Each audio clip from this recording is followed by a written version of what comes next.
Let me take you back about 17 or 18 years ago. I was working as a partsman in a small, bustling store in Calgary, Alberta. Now, this wasn't just any store. We specialized in parts for all kinds of vehicles, and I loved the job. But there was one thing that drove me absolutely nuts. A particular regular customer.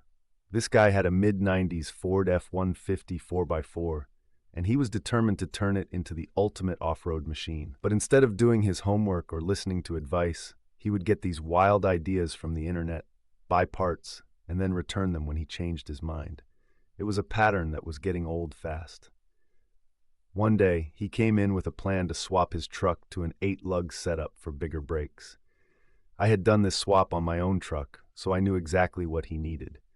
I tried to guide him, offering my insight based on experience.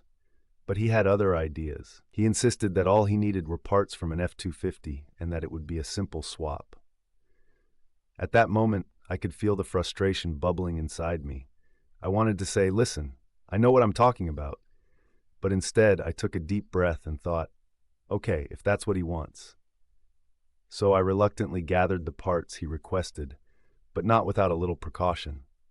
I wrote on the invoice, parts removed from the original wrapping are unreturnable. He took the parts and went off to try his installation. I figured, finally, maybe this time he'll get it right.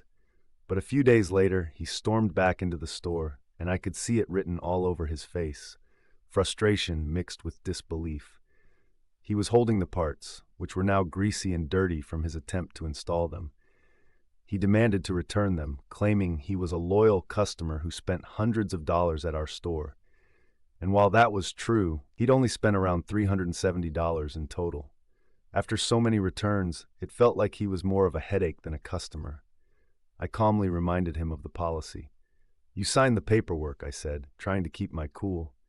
But oh, the complaints that followed. He went on and on, listing every part he'd ever bought from us, every penny he'd spent.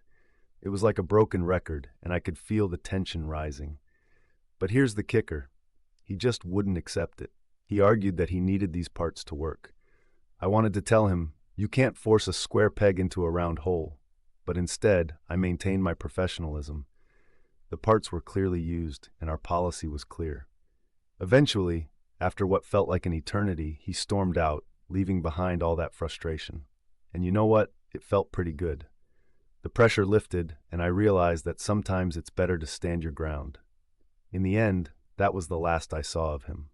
No more complaints, no more returns, just sweet, peaceful days at the store.